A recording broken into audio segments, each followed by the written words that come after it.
Good morning, everybody. Welcome. Thank you for coming to this session around autism and anxiety. Labrīt visiem! Paldies, ka esat atnākuši uz sesiju, kas būs par autismu un trauksmi. We are going to start, but I think a few people might still come in, but I think we'll get started because we want to start around about on time. So I'm Jeremy Parr. I'm a professor from the UK, from Newcastle in the northeast of England. Jā, neskatoties to, ka varbūt kāds cilvēks vēl atnāks, mēs tomēr sāksim gandrīz vai laikā. Tātad Dženemijs ir profesors no apvienotās karalistes no Newcastles. And we're going to talk about autism and anxiety today. Oh, okay, great. Un šodienas tēma tātad par autismu un trauksmi. And we're going to talk about identification, we're going to talk about measurement, and we're going to talk about some new interventions that we've designed in our practice in Newcastle, and we've done some evaluation of that as well. Es stāstīšu par konstatēšanu, par izmērīšanu, novērtēšanu un arī par jaunajiem pasākumiem, ko mēs esam izstrādājuši Ņūkaslā, gan terapijas pasākumiem, gan arī vērtējumu pasākumiem. So I work both at the university but also in the UK National Health Service, where we have a publicly funded healthcare service that's free at the point of care. Es strādāju gan Ņūkaslas universitātē, gan arī Nacionālajā veselības dienestā Anglijā, kas nodrošina valsts apmaksātos jeb bezmaksas veselības aprūpes pakalpojumus. And in my professional clinical role, I work as part of a multidisciplinary team where I see young people who may or may not have an autism spectrum condition, and I also run programs of research focused on autism all the way across the life course, from young children through to older adults. Un es strādāju arī multidisciplinārajā komandā, kur mēs tiekamies novērtējam jaunus cilvēkus, kam iespējams ir vai nav autiskais spektrs, un strādājam tātad arī ar dažādām vecuma grupām, sākot no bērniem līdz jauniešiem. So because I work as part of a multidisciplinary team, I work with professionals including clinical psychologists, speech and language therapists, occupational therapists, and I myself am a pediatrician. I'm not a psychiatrist. Un tā kā es strādāju šajā multidisciplinārajā komandā, tad es sadarbojos arī ar citiem speciālistiem, tostarp ergoterapeitiem, logopēdiem un arī citiem. Pats es neesmu psihiatrs. And I've got a couple of questions from you to start, if that's okay. If you were here yesterday, could you just put your hand up, please? Un man ir pāris jautājumi jums, tātad pirms sākam, tie, kas bija vakar arī šeit, paceliet lūdzu rokas, lai es redzētu. All right, so most people were here yesterday. Great, okay. Tātad lielākā daļa jau vakar piedalījās. I will say something about reasonable adjustments for the people who weren't here. So I will do that. Will be repeating some information for some of you, but it's probably helpful to hear again anyway. And if you're a professional, either a health professional or an education professional, could you put your hand up, please? Un tad vēl arī, kas šeit ir speciālisti, vai nu veselības aprūpes vai izglītības speciālisti, vai jūs varētu pacelt rokas? Okay, so about half and half. Great. Un iepriekš arī Dženemijs teica, ka iespējams daļa informācijas atkārtosies, lai dotu to fona informāciju tiem, kas iespējams vakar nepiedalījās, bet varbūt tas nav slikti arī pārējiem. It's very helpful for me to know because I can then make sure that I'm giving the right information for each of the different groups of you who are here. Un man to ļoti svarīgi zināt, jo tad es zinu arī kādu informāciju, kādām grupām man ir jāpastāsta. So I'm going to start off talking about anxiety. I'm not going to talk about definitions around autism or what autism is. I think you're all a very experienced group of people in many different ways. And so I'm going to focus on anxiety and the differences about anxiety and autism. Sākšu ar savu pirmo jautājumu, savas prezentācijas proti par trauksmi. Es šeit nerunāšu par autismu definīcijām, jo jūs visi droši vien to ļoti labi jau ziniet, bet tātad par trauksmi un par trauksmes atšķirību no autisma. So anxiety is very, very common for autistic people, but importantly, it is not an inevitable thing, and it is not inevitable that it will cause people a problem with the right identification and then treatment going forward. Trauksme ir ļoti bieži sastopama cilvēkiem ar autismu, taču tā nav nenovēršama. Un pastāv ļoti liela iespēja, ka ar pareizajiem pasākumiem, ar pareizo terapiju šis trauksme cilvēkiem varētu arī netraucēt.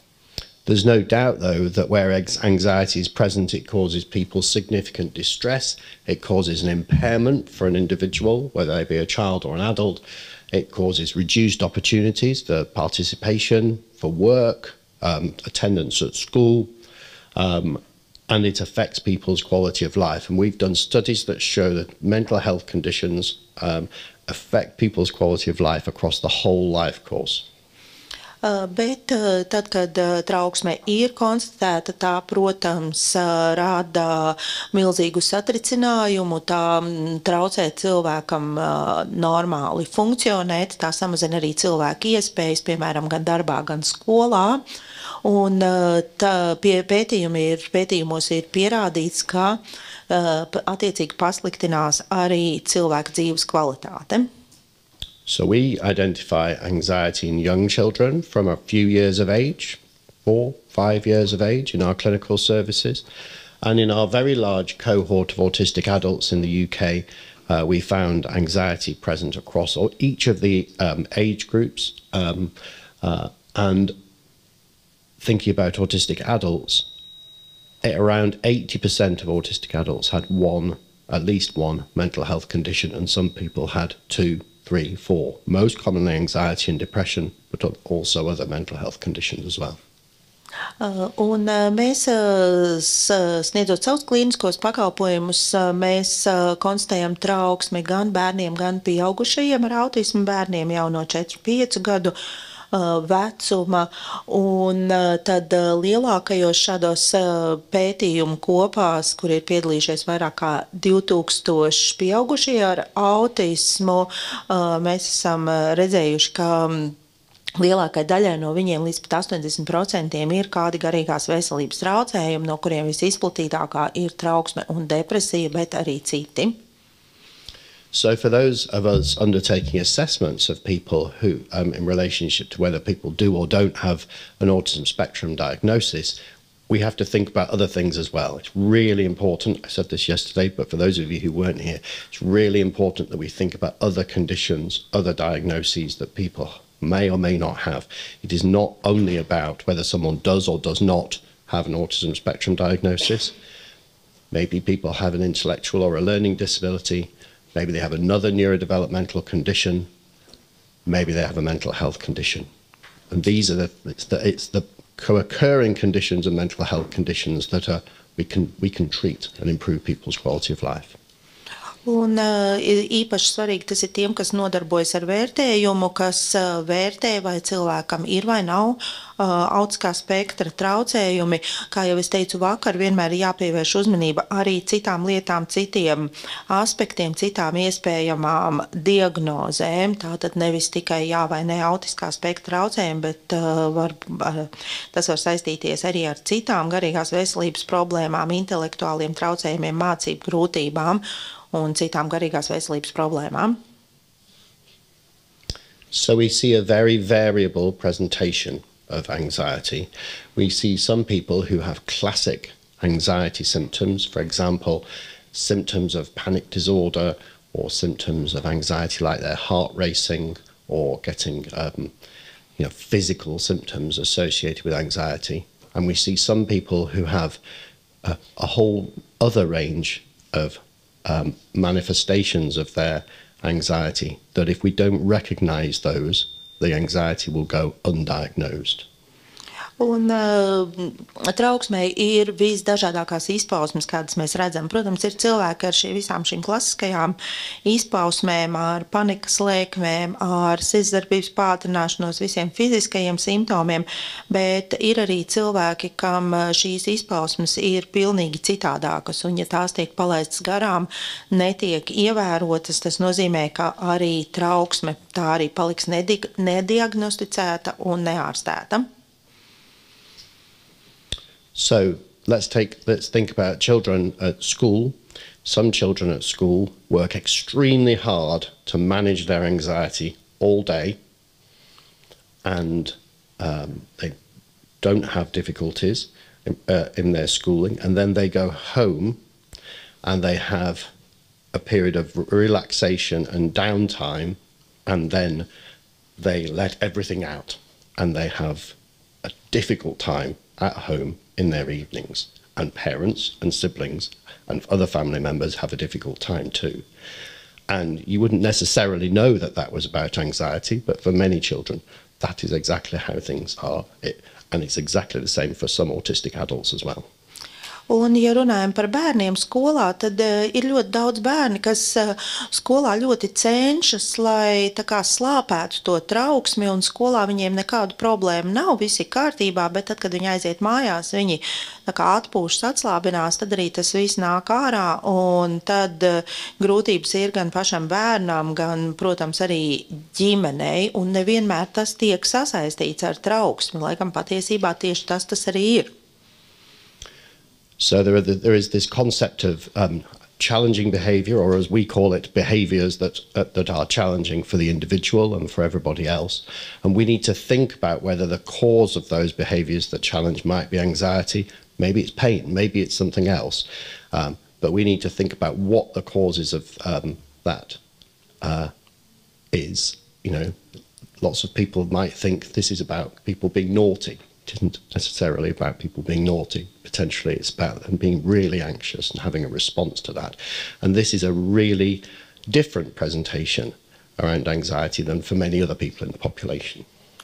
Un reizēm mēs runājam par tādu jēdzienu kā šī izaicinošā uzvedība, un nevienmēr aizdomājamies, ka arī tās cēlonis var būt gan trauksme, gan iespējams arī kaut kas cits. Reizēm tiek teikts, ka šie cilvēki vienkārši uzvedas nejauki, bet ļoti iespējams, ka tā ir trauksme un reakcija uz trauksmi, un tā ir tikai viena no šīm trauksmes izpausmēm. Thank you. I wanted to mention alexithymia because this is a concept where people really struggle to recognise their own emotions and identify their emotional state and therefore be able to respond to that. Is that something you're familiar with in Latvia, that term? Es gribēju pieminēt terminu, nezinu, vai pareizi pateikšu latviski aleksithymija. Tas ir stāvoklis, kad cilvēks neatpazīst savas emocijas un nespēja adekvāti reaģēt uz savām emocijām. Vai tas ir arī kaut kas jums Latvijā ir zināms? Yeah, okay. So this is really important that we think about whether people are able to recognise their own emotional state and their own emotions or not, because it's really hard to report about being anxious if you don't quite feel anxiety in the same way as other people do. So we have to ask the right questions and also try and measure anxiety in different ways. And that's either measuring it with the person themselves if they're able to, or measuring it via another person, for example, a parent. These scales and measures can be really helpful. I'm going to talk a bit about those next. Un, ja tiešām tāda situācija, ka cilvēks nevar atpazīt savas emocijas, piemēram, reaģē uz šīm emocijām varbūt citādāk nekā citi cilvēki, tad ir ļoti svarīgi veikt diagnosticēšanu un konstatēt, vai tā ir vai nav trauksme. Proti, ir ļoti svarīgi uzdot pareizos jautājumus un veikt šo novērtējumu, kas ir iespējams dažādos veidos. Šeit ir dažādas skalas. To var veikt vecāki vai kāds cits cilvēks no malas, un tas ir arī tas, par ko es tagad pastāstīšu par novērtēšanu. So I'd like to acknowledge my colleague Jackie Rogers, who is a professor of psychology in Newcastle, and she has developed a huge amount of expertise around anxiety and autism and also other mental health conditions for autistic people. And one of the things that Jackie has led together with me and others, including Sam Bryce and other colleagues in Newcastle, is creating measures that are valid for measuring anxiety for autistic people. Because the measures that are created to measure anxiety in the general population might not be able to pick up anxiety in the way you want it to. Un man šeit ir jāpiemina mana kolēģe, profesora Rodžers, kas arī strādā universitātē un kas ir izstrādājusi, var teikt, radījusi ļoti daudz zināšanu tieši saistībā ar trauksmi cilvēkiem ar autismu. Un viena no lietām, ko viņa kopā ar mani, kopā arī ar pārējo darbu grupu ir izstrādājusi, tie ir šiem mērījumi, lai novērtētu trauksmi tieši cilvēkiem ar autismu, jo parastie mērīšanas līdzekļi, vērtēšanas līdzekļi, ko izmanto cilvēkiem kopumā, var nebūt piemēroti cilvēkiem ar autismu. You're doing a great job. Thank you. Should I speak for shorter? A bit. A bit, okay. So anxiety symptoms for autistic people might not be consistent with the anxiety we see in the general population. We've already talked about that, but there is also this complicated relationship between autism spectrum characteristics and anxiety. So what's an autism spectrum characteristic? What's anxiety? What's a sign of each one? Tad, kā jau teicu, tad trauksmes simptomi cilvēkiem ar autismu var neatbilst trauksmes simptomiem, kādus mēs vispār populācijā novērojam. Un tad ir jāņem vērā arī vēl šīs sarežģītās attiecības starp autisma pazīmēm raksturojumu un trauksmes pazīmēm jeb raksturojumu. So it's really important that we identify individual and specific anxiety conditions within the anxiety spectrum. Un ir ļoti svarīgi, lai tiktu vērtēti individuālie šie trauksmes simptomi visā šajā spektrā. The challenge is if we just say someone has anxiety, we might not pick the right treatment or intervention for that anxiety subtype. So saying someone has anxiety isn't enough. We need to think about generalized anxiety, separation anxiety, panic, a specific phobia, a social anxiety. Ja mēs vienkārši pasakām, ka cilvēkam ir trauksme, ar to nepietiek, jo tas var novest pie tā, ka tiek izvēlēta nepareizi terapija un nepareizi pasākumi. Šeit ir jāiedziļinās detaļās, lai noteiktu, kāda veida tā trauksme ir, vai vispārēja trauksme, vai šī te atšķirtības trauksme, panika vai kaut kādi citi veidi. So we created the anxiety scale for children. So Jackie led this piece of work and we created a measure that has parent and child versions. Mēs esam izstrādājuši trauksmes skalu bērniem, arī pie šī ir strādājusi mani jau pieminētā kolēģe, un šeit ir paralēlas vecāku un bērnu versijas šai skalai. And this allows us to identify anxiety subtypes in the clinical service that I work in and make specific recommendations around treatments that are related to those specific anxiety types. And this measure works really well, so it's proven to work well for autistic children and parents. Un šo vērtējumu mēs varam veikt, piemēram, kur es strādāju, sniedzot klīniskos pakalpojumus, un tad attiecīgi es arī varu sniegt rekomendācijas par piemērotu terapiju, piemērotiem pasākumiem, un ir pierādījies, ka šis vērtējums, šis mērījums ļoti labi strādā gan vecāku, gan bērnu versijas. This measure is available from us for free in English, but it's also available now in 25 other languages where people have worked with us to translate it, and then we check back translations to make sure it's been done correctly.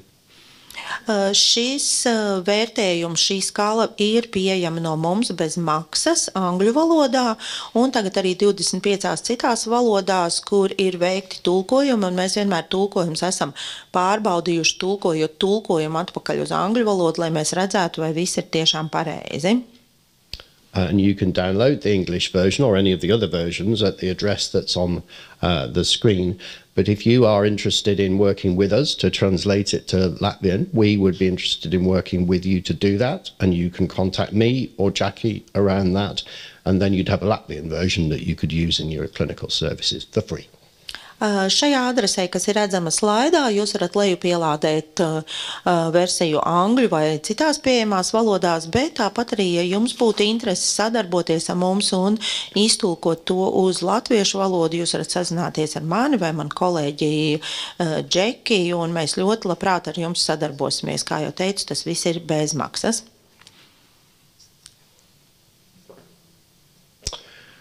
So that's fine for parents and children, but what about autistic adults? So we then made a version to measure anxiety subtypes for autistic adults, and we measured whether it is reliable and valid, clinically useful for autistic adults.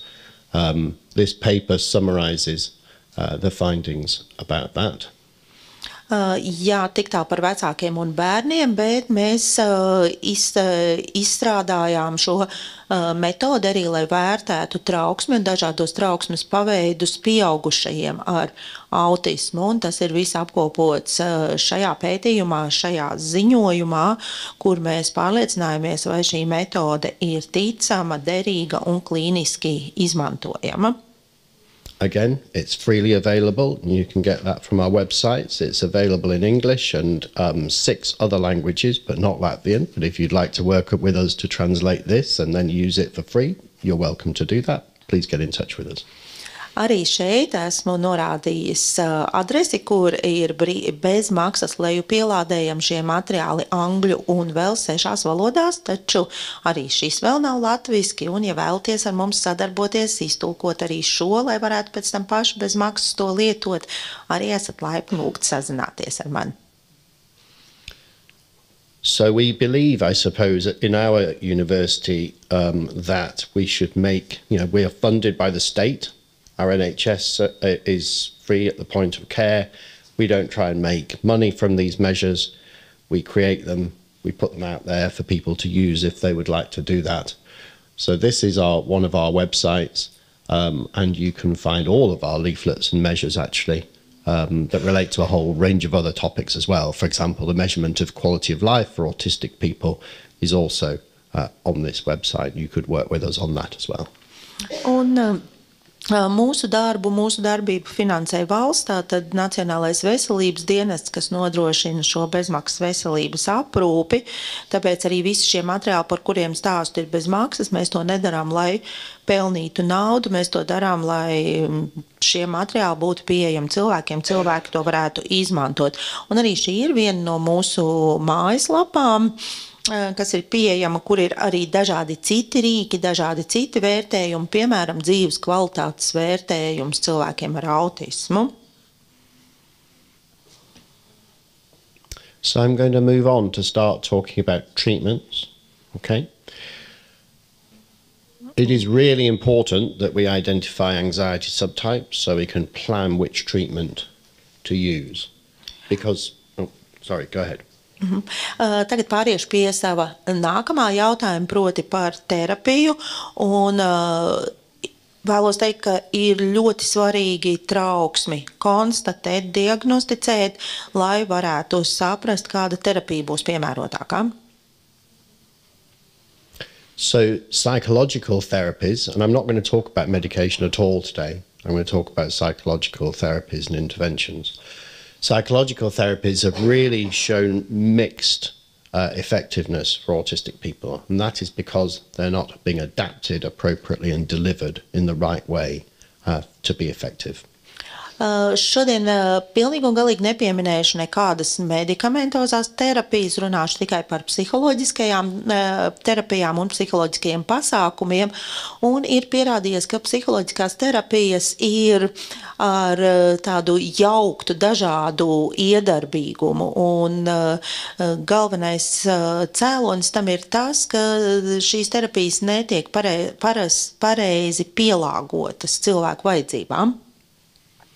So when we ask autistic people and family members about what the priorities are in research, anxiety and treatments is one of the things that comes out right at the very top every single time, which is why we've been doing this work. Un, ja mēs uzdodam jautājumu cilvēkiem ar autismu un šo cilvēku ģimenēm, kādas ir viņu galvenās prioritātes, tad tieši šī trauksmes mazināšana, darbs ar trauksmi vienmēr ir viena no pirmajām pieminētajām prioritātēm, un tāpēc mēs arī esam pievērsušies šai tēmai. So we need to adapt our therapies to meet the needs of autistic people. So our goal should be to offer personalised, flexible, effective treatment for anxiety, taking account of people's autism. Un, kā jau teicu, ir ļoti svarīgi pielāgot šīs terapijas, un tāpēc mūsu mērķim būtu jābūt piedāvāt personalizētu, individualizētu un elastīgu psiholoģisko palīdzību cilvēkiem ar autismu. Which is easy to say, but not very easy to do, and it requires quite a considerable effort from professionals, and it requires quite a considerable amount of adaptation to services, and therefore funding from the state, if that's the way the health service works. Un, protams, to ir ļoti viegli pateikt, bet daudz grūtāk izdarīt, jo, lai to izdarītu, ir nepieciešams pielikt ievērojams pūles no speciālistu puses, ir jāpielāgo attiecīgi pakalpojumi un, protams, ir nepieciešams arī finansējums no valsts, ja tie ir bezmaksas pakalpojumi. So we need to understand enough about autism. We need to understand enough about anxiety for autistic people. We need to understand which therapies to use for autistic people. And then we need to deliver those in an acceptable way with what I call reasonable adjustments or accommodations. Tātad, kas ir nepieciešams? Mums ir nepieciešama izpratne par autismu, izpratne par trauksmi, izpratne, saprašana par to, kādas terapijas ir piemērotākās, un tad šīs terapijas ir jānodrošina atkal veicot šo, kā es to saucu, saprātīgo pielāgošanu individuālām vajadzībām. And just for those of you who weren't here yesterday, what I mean by this is tailoring the environment to meet the needs of the person. So, for example, if your appointment system at your hospital always has a phone call to people to check that they're coming, that's not going to work for lots of autistic people who really won't answer a phone call from people, and certainly wouldn't answer a phone call from a number they didn't recognise. Un mazliet pastāstīšu sīkāk tiem, kas varbūt vakar nebija, ko es domāju ar šo pielāgošanu, piemērošanu. Pirmkārt, tā ir individuāli pielāgota vide. Piemēram, ja jūsu medicīnas centrā ir kārtība, ka pacientam vienmēr piezvana telefoniski, lai pārliecinātos, ka pacients atnāks uz vizīti, tad cilvēkiem ar autismu tas nedarbosies. Viņi vienkārši neatbildēs uz zvanu no nepazīstama numura. Which means potentially people don't come, so they don't have treatment, so their anxiety goes untreated, so their well-being and health is no better, their quality of life is affected. If they do come for treatment, it's really important that we think about the environment people are in. The waiting area needs to be quiet enough. Ideally, there needs to be natural light. You know, this room is not ideal, you know, for autistic people. Un tā rezultātā ļoti iespējams, ka cilvēki neatnāks uz šo vizīti, viņu trauksme netiks ārstēta, pasliktināsies viņu veselības stāvoklis, un, protams, tas viss ietekmēs arī viņu dzīves kvalitāti. Nākamais posms, ja cilvēks uz vizīti ierodas, tad ir jādomā atkal par vidi, kāda ir, piemēram, uzgaidāmajā telpā. Tai vēlams būt klusai un vēlams, lai tur būtu dabiskā gaisma, dabiskais apgaismojums. Piemēram, šī telpa noteikti nebūtu piemērota tam. So we need to offer personalised care. So I talked yesterday about the fact that we spend very large amounts of money on very, very sophisticated medications in the UK. And that's right, we can do that. We've discovered that they are effective. It improves people's life, might improve the length of their life. We need to think in the same way about providing the right environment for autistic people, people with a learning disability and so on, to attend services.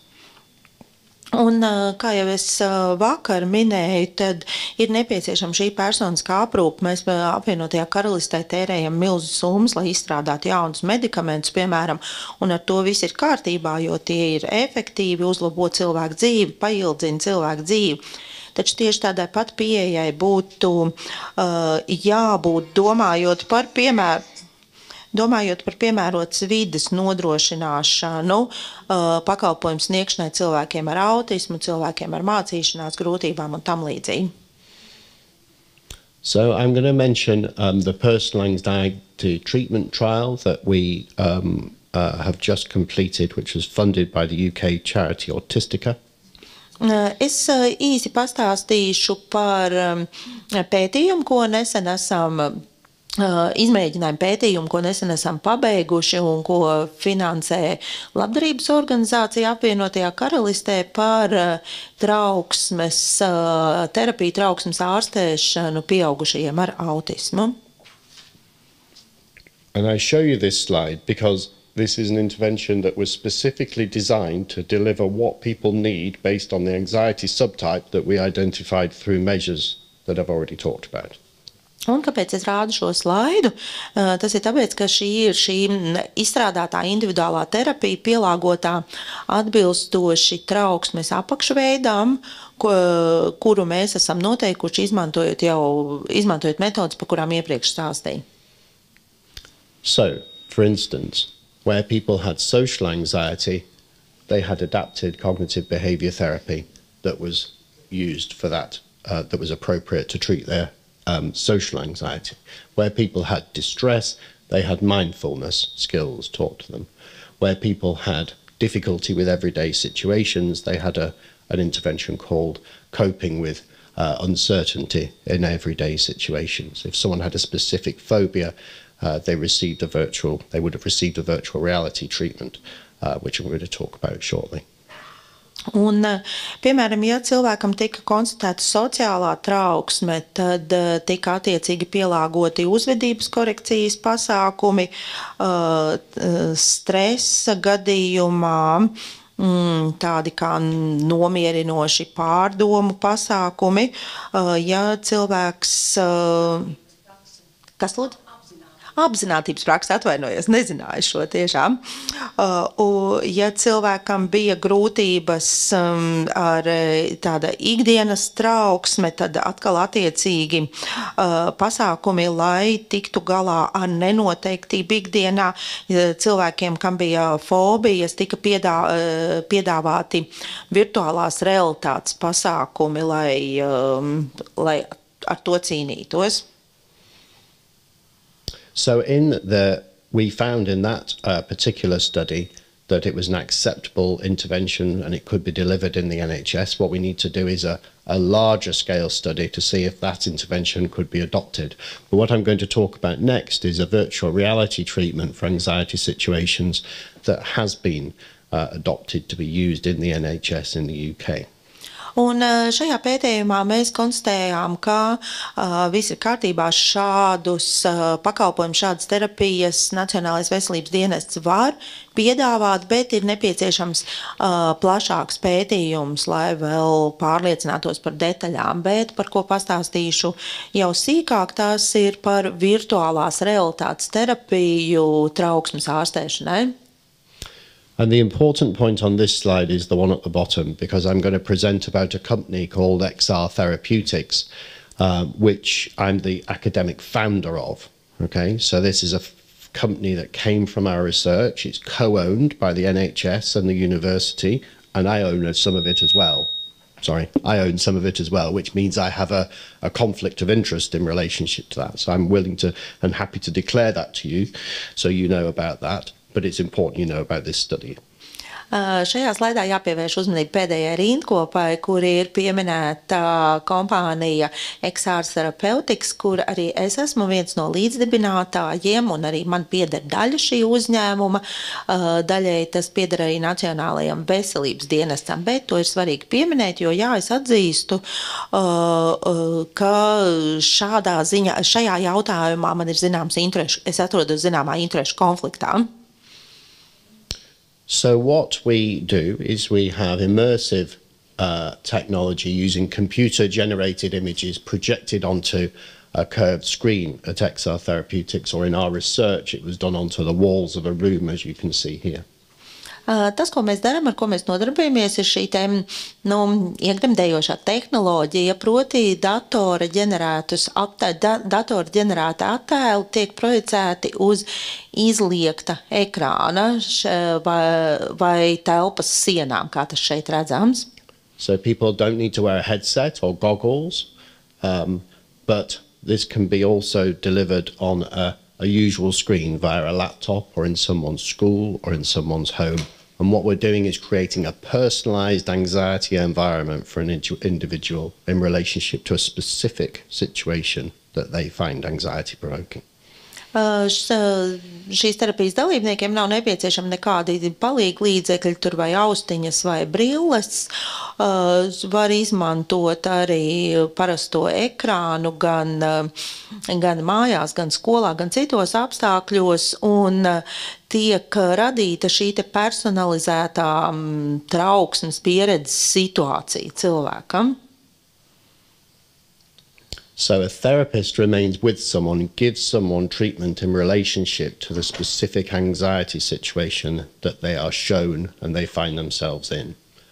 So the treatment itself is cognitive behavior therapy plus exposure to the anxiety situation that they have. And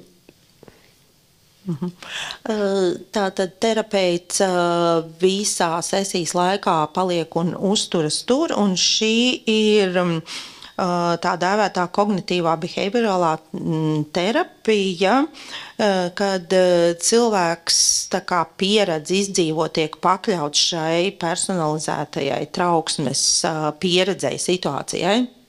So, for instance, for a child who is struggling to go to school because of anxiety, we're able to create that child's school in an immersive virtual reality setting. So they don't have to go to school, but they can have treatment feeling like they are about to go to school. And the immersive virtual reality gives people the anxiety feelings that they would feel in the real world, except they know it's not really real. And that is the opportunity then to create a treatment and change. Piemēram, situācijā, ja bērnam trauksmes dēļ ir grūtības apmeklēt skolu, tad, izmantojot šo virtuālo realitāti, tiek radīta skolas vide neejot uz skolu, tiek piedzīvot šī trauksmes sajūta, un attiecīgi ir iespējams izstrādāt, piemērot nepieciešamo terapiju. So this is a brief intervention. This is just 4 sessions, 4 20-minute sessions, 2 on one morning, and then a week later, 2 again on another morning with a gap in between them. Šis ir īslaicīgs pasākums, pacients piedalās 4 sesijās, katra ilgs 20 minūtes, tātad 2 rītus, pēc tam ir kaut kāda pauze un vēl 2 rītus. So it starts off with some relaxation scenes, and then the getting someone familiar with the environment, and then you can increase the anxiety scene, so it becomes more and more anxiety provoking for someone, but you work with them to give them the skills to manage that during those sessions. So less anxiety provoking to begin with, and then as you gain confidence and skills, we show more things that make people even more anxious, and by the end we're then able to see how things are in the real world. Katra šī sesija sākas ar relaksējošu vidi, lai pierastu, lai iepazītos, un tad šī vide tiek padarīta aizvien intensīvāka, lai aizvien vairāk provocētu trauksmi, un tad jau varētu apgūt prasmes, kā tikt ar šo trauksmi galā. So I'm going to show you some scenes, and then I'll show you a video as well. So you can see here, these are digitally created images of a park with dogs, common dog phobia, very common in the general population. Opportunities to do with public transport, And of Nu, un course, šeit ir daži piemēri, vēlāk parādīšu jums arī video, bet šeit ir daži piemēri ar šiem datoru ģenerētajiem attēliem. Pirmais bija parks ar dažādiem suņiem, jo fobija, bailes no suņiem ir ļoti izplatīta. Tāpat arī sabiedriskā transporta apstākļi šeit. And of course, these are still images, but in the virtual reality setting, you can get onto the bus here. You use an iPad to be able to move forward. So the person can get onto the bus and they can have cognitive behavior therapy delivered to them while that is happening.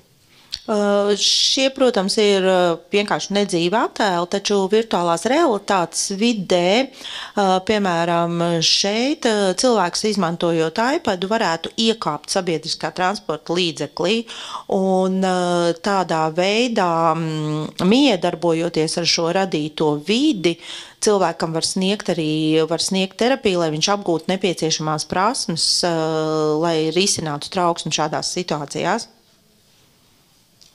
And you can do the same in relationship to going into a restaurant, having a social interaction with someone, ordering something, and we have a way of making it so the avatar who is in the virtual reality environment speaks to the person and asks them what would they like to order, for example, in a restaurant. Tieši tāpat var radīt dažādas citas sociālās vides, kur ir nepieciešama sociālā miedarbība, sociālie kontakti. Piemēram, var doties uz restorānu, pasūtīt ēdienu, un tad šis datora izveidotais avatars pat arī runā ar cilvēku. Piemēram, uzdod jautājumu, ko jūs vēlētos pasūtīt, ko vēl jūs gribētu. So here's an example of someone from our research who had a phobia of pigeons. Un šeit ir piemērs no mūsu pētījuma. Tas ir pacients, kam bija bail no baložiem. So he was 11. He was unable to sit by windows at school because of pigeons that were there. He was always anxious, getting ready to go out in case there would be pigeons that they would come across in town, for example. And this really restricted family activities, not only his own activities and his access to schooling, but the whole family's activities in relationship to doing things, because he would have a panic attack if he saw pigeons. Šis 11 gadus vecais zēns paniski baidījās. Viņam bija fobija no baložiem, kas nozīmē, ka, piemēram, skolā viņš nevarēja sēdēt pie loga, jo ārā bija baloži. Viņš vienmēr ļoti satraucās, kad bija jāgatavojas kaut kur iet ārā, un tas ierobežoja ne tik daudz viņa paša, bet visas ģimenes dzīvi, jo, piemēram, izejot pilsētā baložu tūmā, viņam varēja sākties panikas lēkme. So we were able to create an increasing challenge for him. So in the first of these 4 sessions, he saw 1 pigeon. In the second and third, they flapped closer to him. There were more pigeons. And then 1 week after the 4 treatment sessions, he was able to walk past pigeons in real life to go shopping with his family, something he could never have done before. Un šo 4 sesiju laikā, atkal, protams, mēs paaugstinājām intensitāti. Pirmajā sesijā viņš tur bija 1 balodis, pēc tam nākamajā sesijā baložu bija vairāk, tie jau nāca viņam tuvāk, un nedēļu pēc šīm 4 terapijas sesijām viņš varēja ieiet lielveikalā, paejot garām baložiem pie ieejas, kas nekādā gadījumā nebūtu bijis iespējams pirms šīs terapijas. And whereas he had been having problems at school because if there were pigeons in the play area at school, he wouldn't have been able to go outside. He couldn't sit next to the window if there were pigeons outside. He then had no problems at school subsequently. And what he said was he still has his fear of pigeons. He recognizes that, but it doesn't control him anymore because he can manage his own anxiety because of the skills he's been given. Un, protams, uzlabojās arī situācija skolā, jo iepriekš viņš nebija varējis, piemēram, doties uz rotaļlaukumu, jo tur blakus bija baloži, viņš nevarēja sēdēt pie loga, jo ārpusē bija baloži, bet tagad tas viss bija atrisinājies. Un nebija tā, ka tās bailes no baložiem pazuda, kā viņš pats to atzina, ka viņam vēl joprojām ir bail no baložiem, bet šīs bailes vairs nekontrolē viņu. Tātad viņš bija iemācījies tikt galā ar šo savu baložu trauksmi. So for him, the improvement was then sustained, it kept until 12 months, which was the last outcome we measured in this study. So it wasn't like his fear came back and caused him a problem within a few weeks or months. He continued to be much better than he'd been before. Un šajā situācijā šis efekts arī saglabājās. Tad, kad mēs vēl pētījumu ietvaros veicām novērtējumu, tas bija 12 mēnešus pēc terapijas, šis efekts bija saglabājies. Nebija tā, ka pēc pāris nedēļām atkal viss atgrieztos. And then on this slide, I've shown you a list of the specific phobias that we identified and were able to treat. And of course, I want to make it clear, this isn't a treatment that was completely effective for everybody. There's no treatment that's like that in relationship to anything. But actually, as you'll see later, about half the people who were treated in the research had a real life improvement in their anxiety. Un šeit es esmu uzskaitījis virkni ar fobijām, ar kurām mēs strādājam šī pētījuma ietvaros. Un, protams, šī terapija nebija 100% efektīva, 100% visiem. Tā tas nav ne ar vienu ārstniecības metodi, bet apmēram pusē gadījumu šī pētījuma ietvaros efektivitāte tika pierādīta. So for those of you who don't read English, maybe it would be possible to read some of these out. Don't necessarily need to read all of them, but some of them are more common: flying, dogs, wasps, bees. But some of them are rather more unusual, such as bananas, specific time. Vienkārši, lai pieminētu dažas tās izplatītākās, ir fobija, bailes no suņiem, no lidošanas, tad arī no kaut kādām īpašām vietām. Šeit ir pieminēti lifti, bailes no tumsas, bailes, ka kāds uz jums paskatās, bailes no laika apstākļu maiņām un tam līdzīgi. So we saw in the research and in the children's study, about 50% of the people had a definite real life improvement. Un tas, ko mēs pētījumā redzējām, ka vairāk kā 50% bija pilnīgi noteikts dzīves kvalitātes uzlabojums.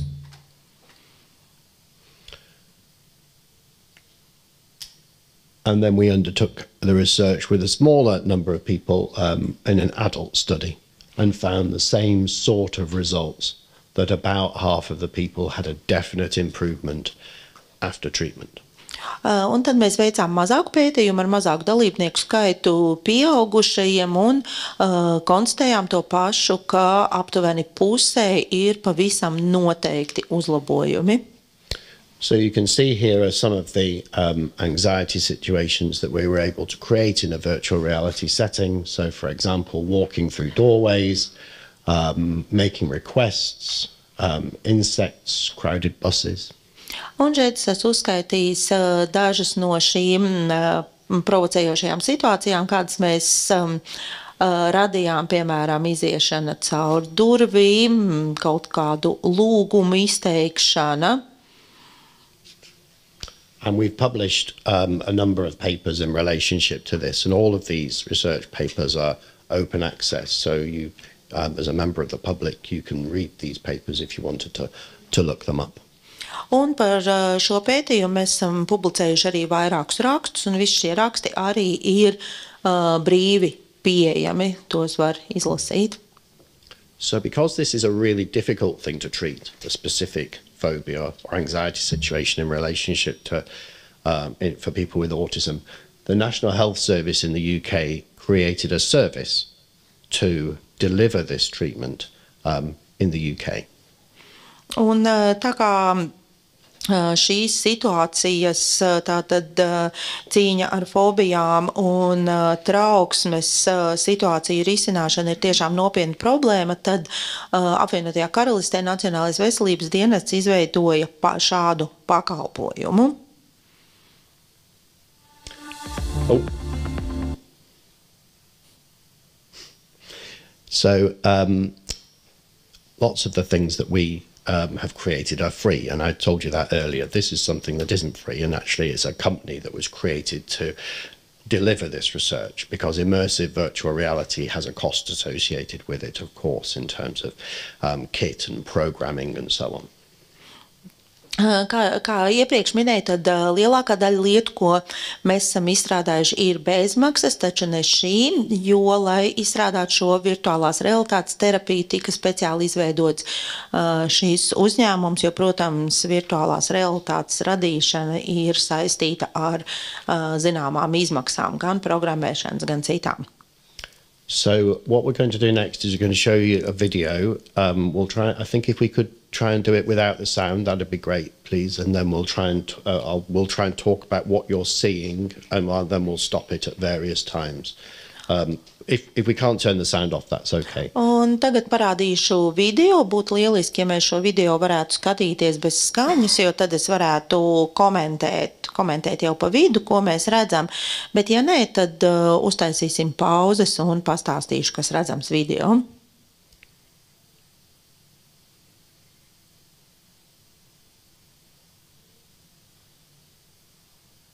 Great. Okay, so you can see here an immersive curved screen and a young person sat in front of this. Tad redzam šo izliekto ekrānu. You can see a therapist sat next to them. Un tātad pacients ir ekrāna priekšā un blakus atrodas terapeiti. So what it's difficult to show you is how immersive it is. So if you sit in front of this, you really, really feel like you are there. You'll have to take my word for that because you can't see it because it's on a flat screen. Un jums būs jātic man uz vārda, jo uz šī ekrāna ir grūti parādīt, kā tas ir patiesībā, bet tas ir tiešām tāda kā iegremdēšanās šajā situācijā. Cilvēks tiešām jūtas, it kā viņš tur realitātē būtu. So you can see here a supermarket, and in a supermarket you can create a busy supermarket with lots of people. You can create all the noises. You can create a situation where the fire alarm goes off and everybody has to leave. All things that are really anxiety-provoking for some people. Un, piemēram, šeit lielveikalā arī var izveidot dažādas situācijas. Var izveidot lielveikalu, kurā ir daudz cilvēki, kur var radīt trokšņus, var radīt situāciju, kad, piemēram, iedarbojas ugunsgrēka signalizācija un visiem ir jādodas ārā. Tātad visas šīs situācijas, kas provocē trauksmi. So you can see a therapist here working with someone to move through the scenes, and they're able to do that at the pace of the individual. Un terapeits, kā redzējāt, šeit vada situāciju, iet cauri šīm situācijām atbilstoši pacienta vajadzībām. So different ways to deliver immersive VR. You can see here a spider on the, and you can see here, waiting to go into a restaurant. Piemēram, iepriekšējā situācijā bija zirneklis redzams, tad šeit ieeja restorānā, gatavojamies ieiet restorānā. Thanks, that's fine with the video. Thank you very much.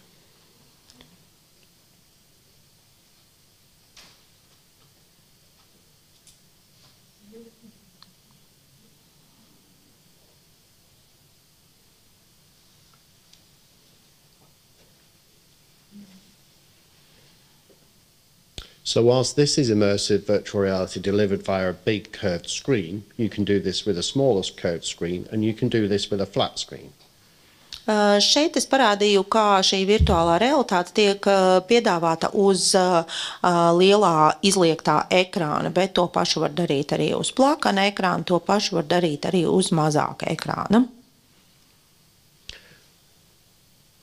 So we're talking about treatment over a few days, over a small number of sessions, and by providing this treatment within the National Health Service in the UK, we're able to speed up treatment for people, and treatment has less cost.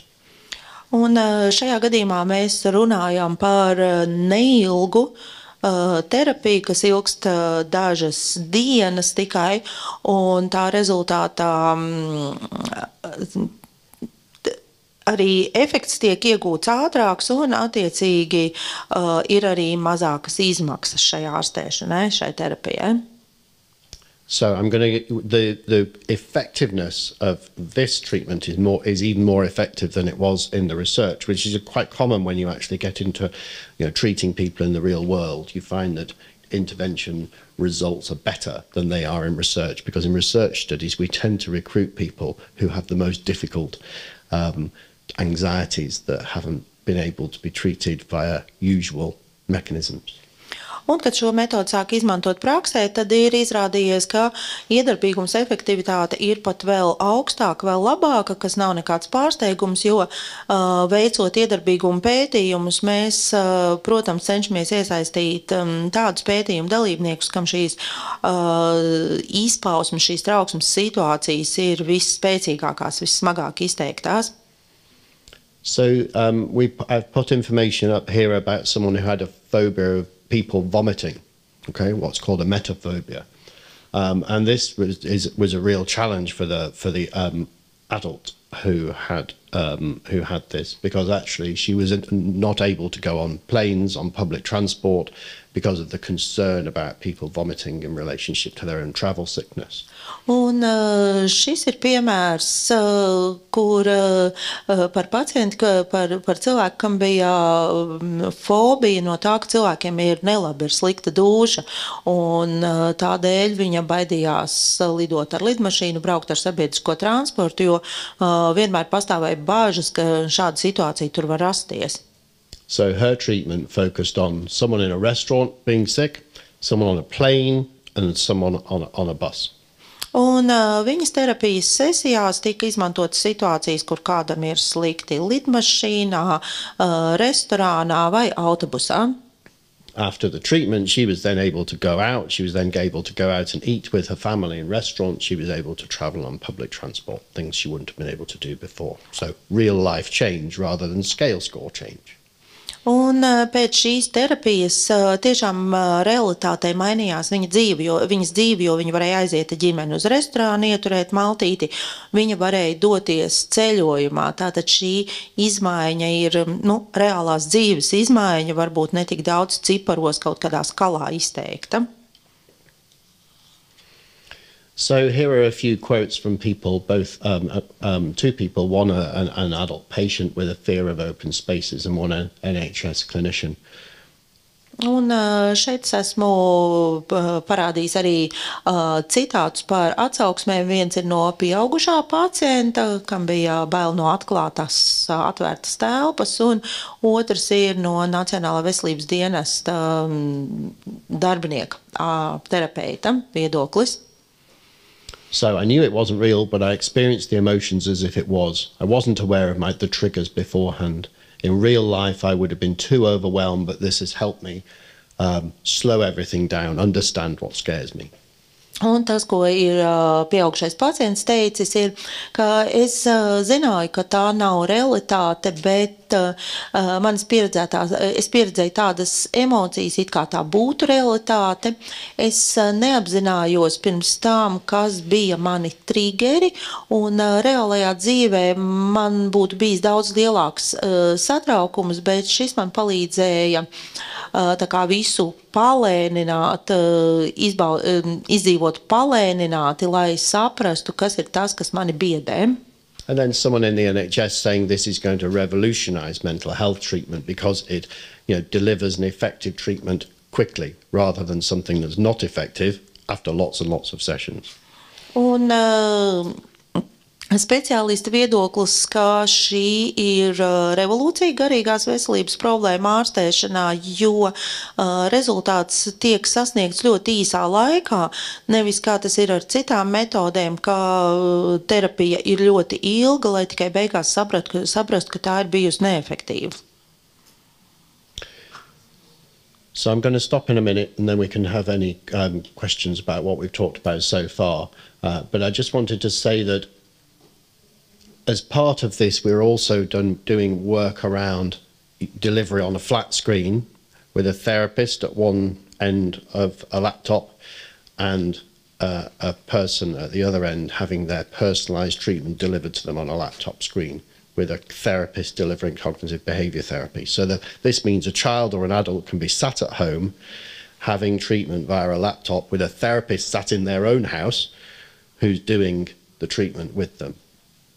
And that will create a huge difference in terms of the scalability of this treatment and people's access to it, because you don't need the kit. you've got your usual kit. So you could do this in a school with a usual size screen or a larger curved screen if you particularly wanted to. In the future, some of you will be aware of things like the metaverse. In the future, we'll be able to treat people in that way as well. Exciting changes ahead. Un pirms dod laiku jums uzdot jautājumus, vēl tikai pateikšu, ka mēs strādājam arī pie platformas, kas nodrošinās iespēju šo pašu metodi izmantot, lietojot tikai portatīvos datorus. Piemēram, terapeits sēž pie viena portatīvā datora, pacients pie otra, kas nozīmē, ka to varēs veikt arī attālināti. Piemēram, mājās bērns ar vecāku sēž pie datora un terapeits atrodas pie sava datora pavisam kaut kur citur, kas, protams, ievērojami palielinās pieejamību šai terapijai un ļaus izmantot to daudz plašākā mērogā. So a lot of people have worked on this research. My colleagues in Newcastle, a lot of autistic people, parents, supporters have worked on this as well. If you did want to contact us about this, the email details are on here. Un, kā jau minēju, tad pie šī projekta strādājuši daudzi speciālisti, mani kolēģi Ņūkāslā, arī vecāki ir bijuši iesaistīti. Un, ja vēlaties sazināties ar mums, runāt par to vairāk, tad šeit ir kontakta informācija, kā jūs varat ar mums sazināties. And then there's just some information to acknowledge funders and people who are using the treatment here as well.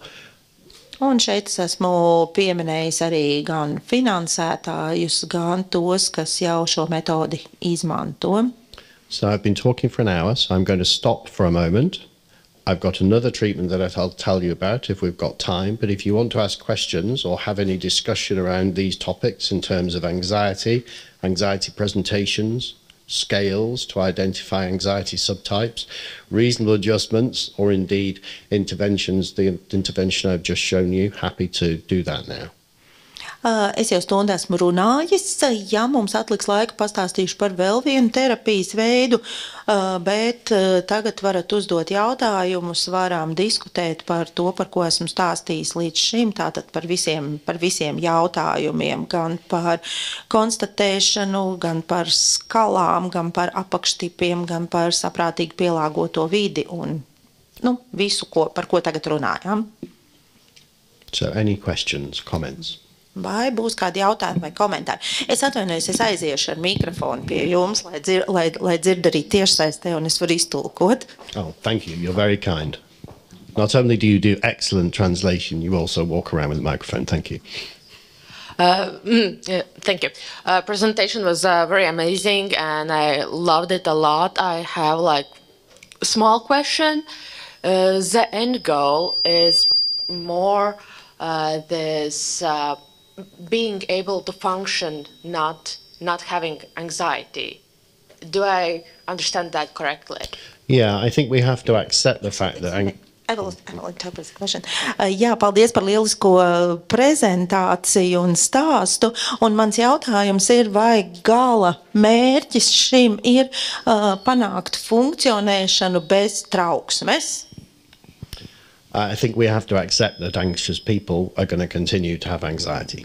Okay, their anxiety is not going to go away. And I think if we accept that from the beginning, that's quite helpful. What we're trying to do is give people the skills to manage their own anxiety and get through the day more easily while doing the things they really want to do. So this is improving people's participation in daily activities, their ability to go to school, to work, go and do something with their friends that they weren't able to do before. Jā, tas ir nenoliedzami, mums ir jāatzīst, ka tiem cilvēkiem, kam ir trauksme, šī trauksme nekur nepazudīs, tā nav izārstējama, un tāpēc mērķis ir palīdzēt cilvēkiem apgūt prasmes, lai kontrolētu savu trauksmi un lai varētu darīt ikdienas lietas, lai varētu piedalīties ikdienas dzīvē, lai varētu iet uz skolu, uz darbu, doties kaut kur ar draugiem un tam līdzīgi. Over time, will their anxiety decrease? Might their anxiety condition go away? Yeah. Un laika gaitā, protams, pastāv iespēja, ka trauksme mazināsies vai varbūt arī izzudīs. But worry and anxiety is it's a personal characteristic. So actually, if someone then finds themselves in another anxiety situation in the future, yes, they may well get anxious. The question is, can they then use the skills they've gained from treatment in one setting in another setting? And we found some evidence of people being able to do that. Un trauksme zināmā mērā tā kā cilvēka rakstura iezīme, un pilnīgi iespējams, ka šī trauksme var parādīties arī kaut kādā citā iepriekš nepieredzētā situācijā. Un tad jautājums, vai cilvēks varēs izmantot šādi apgūtās prasmes arī citos apstākļos, citā situācijā. Un ir pētījumi, kas ir pierādījuši, ka tas strādā arī tā. Okay, any other thoughts, questions at the moment? Question here and then at the front here. Yes, thank you for your We'll come to you second. Yes, thank you for your presentation. My question is regarding the anxiety scale for children. You mentioned that it would be possible to translate it. My question is for which therapist who can apply the instrument? Is it only for psychiatrists, or, for example, the rehabilitation team, for example, occupational therapists could also do so? Thank you. Jā, tātad jautājums ir par šo skālu bērniem, par ko jūs stāstījāt, un par kuru būtu iespējams tulkot arī latviešu valodā. Un jautājums, kas to varētu izmantot, vai tā ir paredzēta psihiatriem, vai, piemēram, arī ergoterapeiti varētu izmantot, kas būtu tā mērķa auditorija. So the really important thing is that the person who gives it to someone and then scores it and interprets it has got the skills to do so. So if they have the skills, if they might be an experienced nurse, might be a psychologist, might be an assistant psychologist who's not fully qualified, maybe they're a medical doctor. The question, so whoever is fine, but they do need the skills to be able to do it.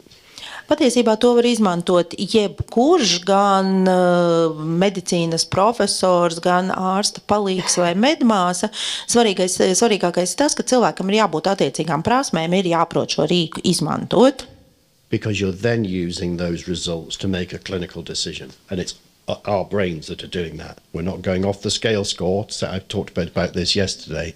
We're not going off the score and therefore this means someone has this anxiety type. We are using the anxiety scale scores. We are thinking about it clinically and then we're making a decision. So that's really important. Jo pēc tam šo rezultātu izmanto, mēs raugāmies šo rezultātu, mēs ieliekam savu darbu, tas nenotiek automātiski, lai pamatojoties uz šo rezultātu veiktu vērtējumu un attiecīgi pielāgotu pasākums. My question is about this new type of therapy, and I was wondering if there's been any research done on whether it works just as well remotely when the person is, at their own computer and the therapist is at their own house, place of work. Does it work the same as it works when they are in person? Okay, it's a really important question. Thank you. And it shows the difference between, so to answer it, I'm going to talk about the difference between clinical research, which we do in a university, and then a company's ability to then do its own research and development as part of a commercial offering. Jā, tātad jautājums bija par to, vai šī terapija, par kuru stāstīja, darbosies vienādi arī tad, ja to izmantos nevis šajā speciāli aprīkotajā telpā, bet datorā, vienkārši, kur pacients sēž pie viena datora, terapeits pie otra, un atbilde, tad ir jāskatās uz šo kliniskajiem pētījumiem, kādus mēs kā kliniskie speciālisti veicam un ko var izdarīt uzņēmums, kompānija kā daļa no savu komerc piedāvājuma. So in our research, I led 4 really carefully designed studies to be able to show that the in-person treatment was effective in an immersive way.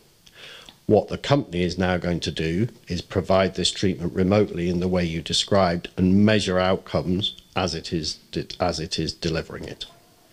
Tas, ko es stāstīju, šie 4 pētījumi, kurus mēs veicām kā klīniskos pētījumus, lai pierādītu, ka terapija darbojas šajā klātienē, un, kā jau pieminēja, tad tagad kompānija veiks pētījumu, pētīs, vai terapiju var piedāvāt arī šādi attālināti uz datora.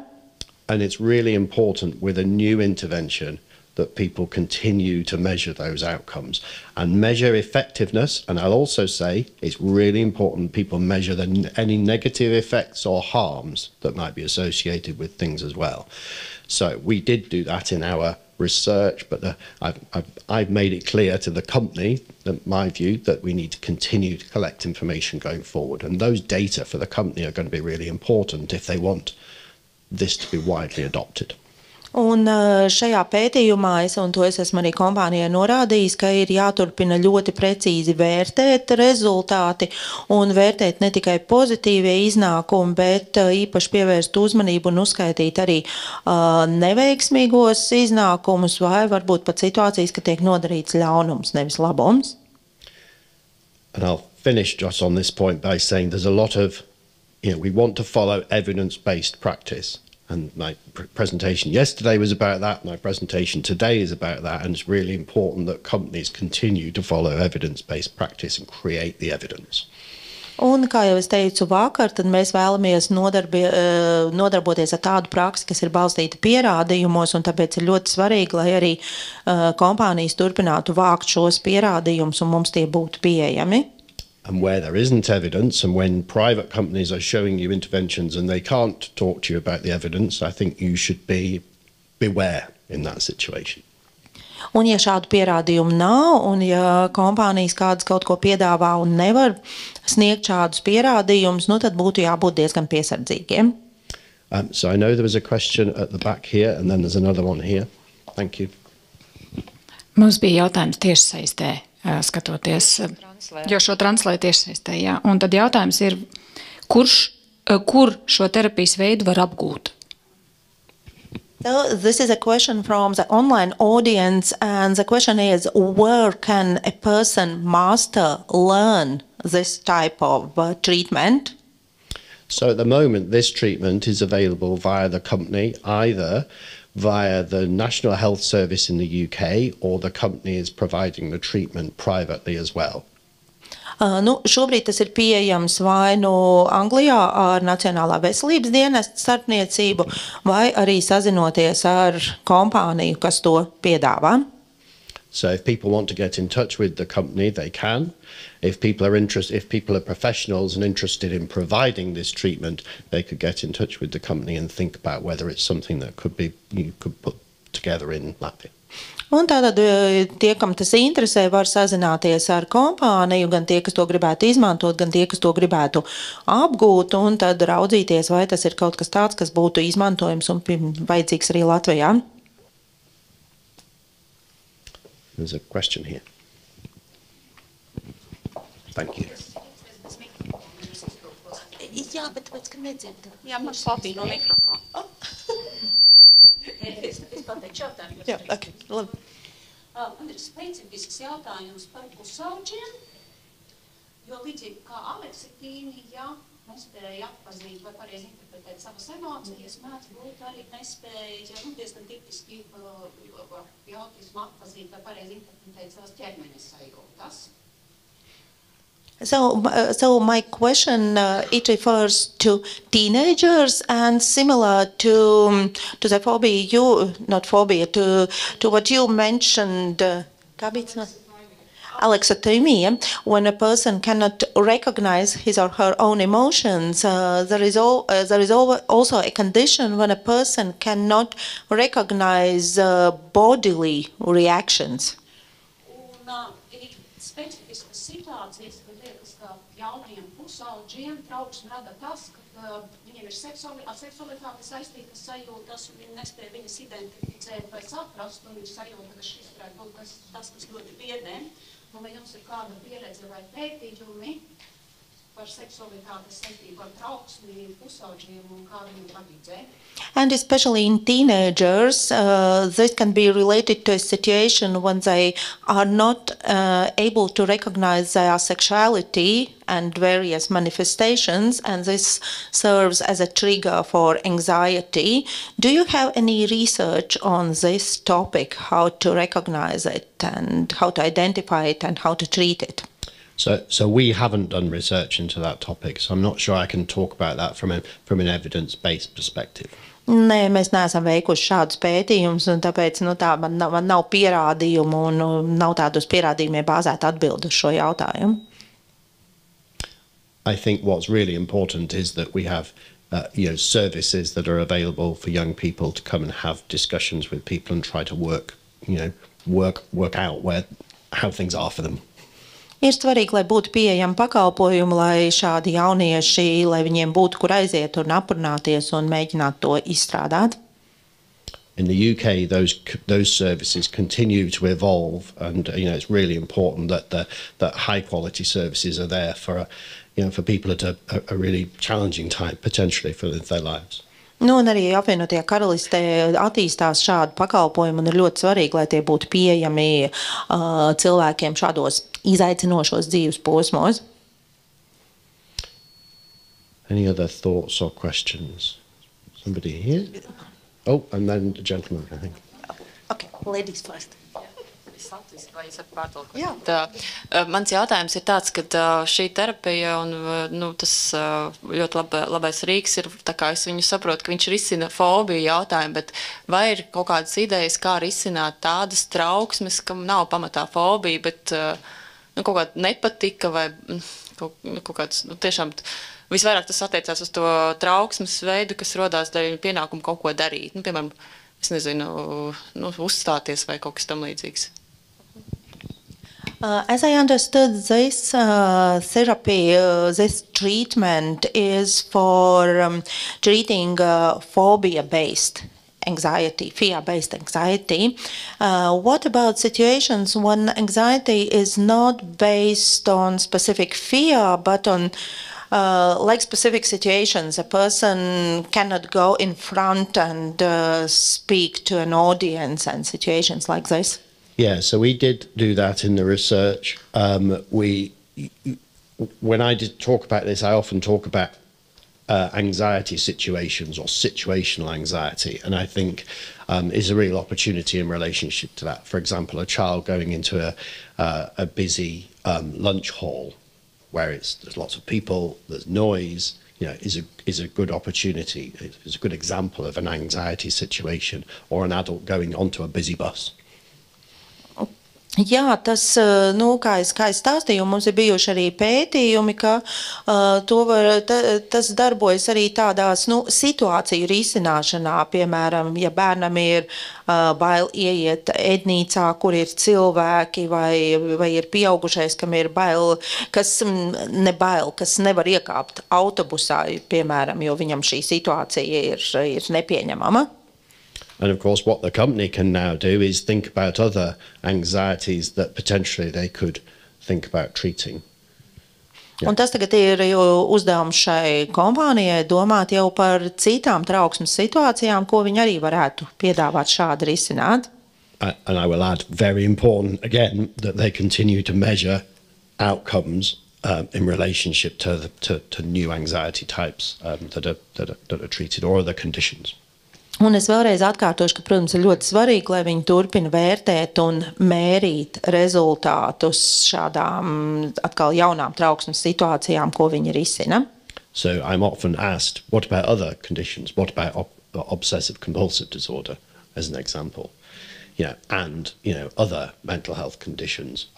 Could there be a treatment via this route for those things? I don't have the evidence around that because that's not something we've done the research in, but we'll have to work that through and do proper evidence-based work to identify that.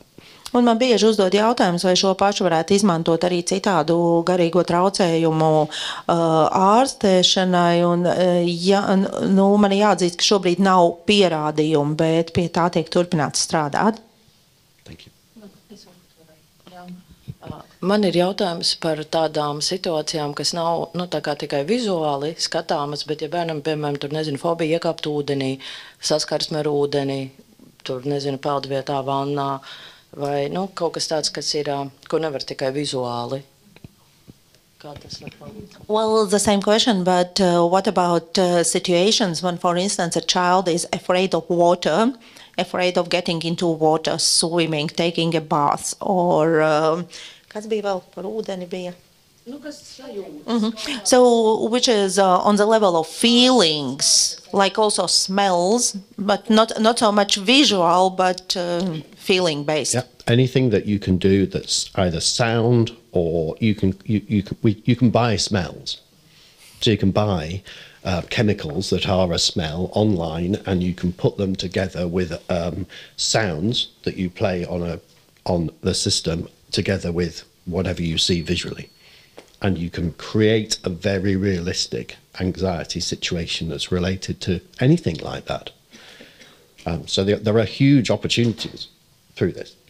Jā, iespējas ir milzīgas. Tas ir patiesībā jebkas, ko jūs varat simulēt. Gan skaņa, gan arī smaržas avotus var nopirkt un izmantot šādi. So if you want to do it in an immersive way like that, that's more deliverable in a face-to-face kind of immersive environment. If the smells element would be difficult to do over a laptop with a person at home, but actually, if you had a setup and the right provision, you could do it. Jā, protams, šāda sajūta līmenī, tad to ir vieglāk darīt un tas vienkāršāk izdarīt klātienē, protams, jo, smaržu tā kā attālināt uz otru datoru nenodos, bet ar attiecīgu aprīkojumu to arī var izdarīt attālināti. This gentleman's been very patient. Thank you.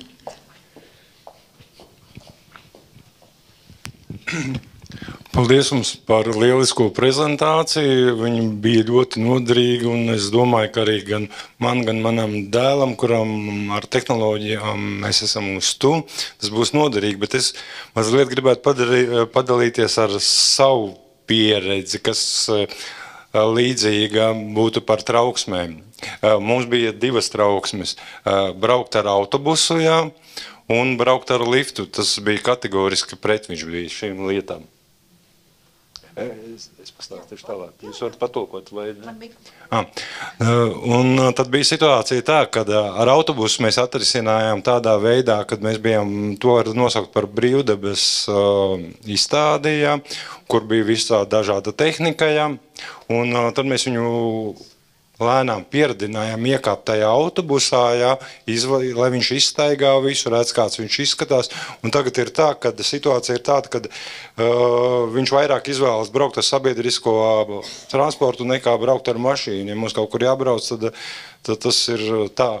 Un attiecībā uz liftiem mēs izdarījām tā, ka mēs vannas istabā salīmējām uz durvīm izsaukšanas pogas un iekšpusē stāvu pogas un tā palēnām iemācījām, pieradinājām viņu iekāpt tajā liftā, un tagad ir tā, ka, ja viņš ir tiek kādā ēkā, kur ir lifts, tad jārēķinās katreiz lieku laiku, jo viņam vajadzīgs laiks, lai speciāli izbraukātos tur vismaz 8 stāvus pa 3 reizēm ar liftiem.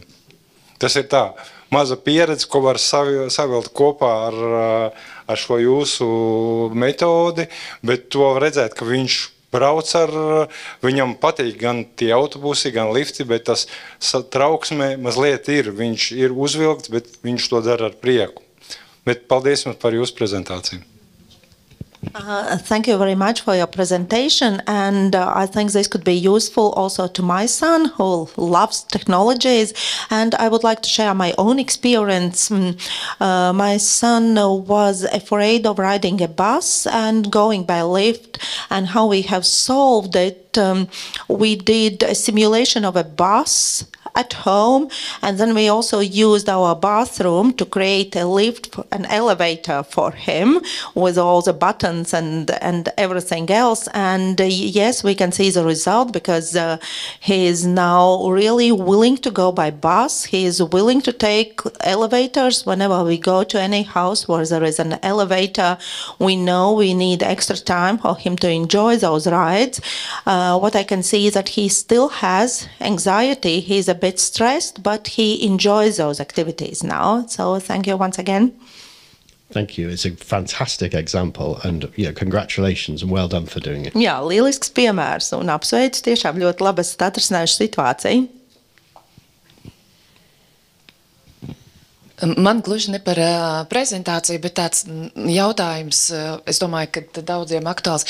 Vai trauksmains vecāks, pēc būtības trauksmains vecāks, var nodot šo trauksmi savam bērnam ar autiskā spektra traucējumiem?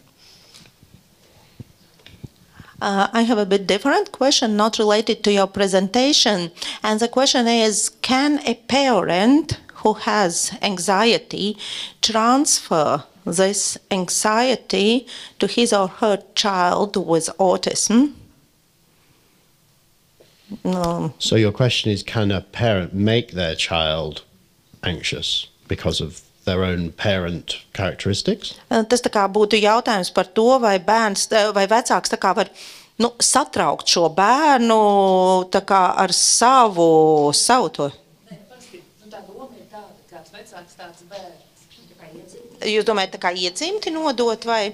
Nē, tā kā bērns redz, ka vecāks ir satraukts. Yeah. Well, like in life situations, when a child sees that a parent is stressed, will this child learn from this parent's behavior? I think children often learn from their parents and other people, and I think absolutely they. If in a situation where parents are concerned or looking worried or anxious, I think children will often follow those cues. So I'll give you an example from my own family life. I arrived in a US city with my family at 9 o'clock at night, and it was a Friday, and we hadn't booked anywhere, and we'd been delayed getting there. And I said to my wife, "Well, come, we're going to have to find somewhere to stay tonight," to which the children said, "Do we have to sleep in the car?" And you could see them become anxious. And I said, "It's all going to be fine." Of course, we found somewhere to stay. But it took us 2 hours to find somewhere to stay. So they took their cues from us. Jā, bērni ļoti bieži pārņem no vecākiem un redz, ko dara vecāki un dara to pašu. Tā kā tas ir jūsu aprakstītā situācija pilnīgi iespējama. Un es tādu piemēru varētu pastāstīt. Es ar savu ģimeni, mēs bijām ASV un mēs kavējām, mēs pavēli ieradāmies pilsētā, mums nebija norezervēta viesnīca. Un es vienkārši pateicu savai sievai, ka mums vajadzētu atrast kaut kur palikt pa nakti. Un aizmugurē sēdošie bērni momentāli noreaģēja ar jautājumu, vai mums tagad mašīnā būs jāguļ. Un, jā, protams, mēs atradām, kur palikt, bet tam bija vajadzīgs 2 stundas, bet bērni uzreiz uz to noreaģēja. Thank you. And I think there's time for maybe one. I'm happy to stay around, but if I'm able to understand you, but I think there's time for one more question, and then we have to stop. Thank you. It will be a very short question. Thank you for your interesting presentation. I have a question regarding teenagers and children who have social anxiety, and as we know, autistic people have problems with communication, social communication. Are you working in your company with situations, virtual situations, where they can start or overcome this fear of starting a conversation with some peers or some strangers? Yes, we have, thanks. Oh.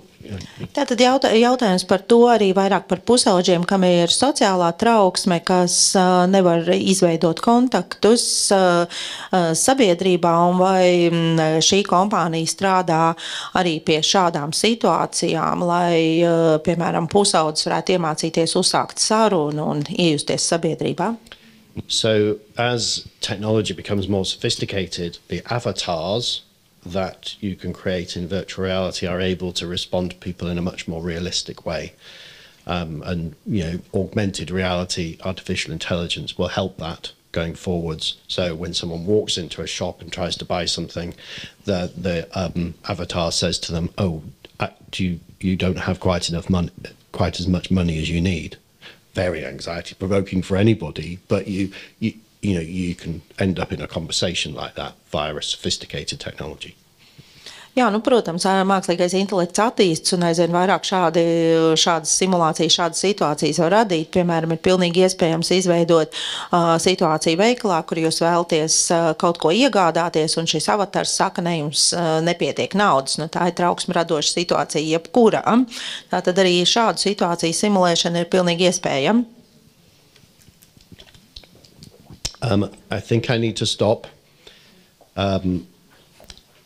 I'm going to thank you all for being here. Thank you to our colleagues for the technical expertise, and thank you so much for all of your translation, which you've done a great job of. I'm very happy to stay around if we don't have a language barrier, because I'm afraid I'm not going to be able to understand you unless you speak English. But I'm happy to stay around for any further questions. Thank you very much, everybody. Jā, diemžēl mums atvēlētais laiks zālē ir beidzies. Paldies tehniķiem, kas nodrošināja visu tehnisko pusi šai sesijai, un lektors labprāt arī uzkavēsies, vēl šeit nedosies uzreiz prom. Tātad, ja jums nav šīs valodas barjeras, vai jūs varat atrast kādu palīdzību, jūs esat laipni aicināti arī iet pie lektora un turpināt kādas sarunas. Paldies!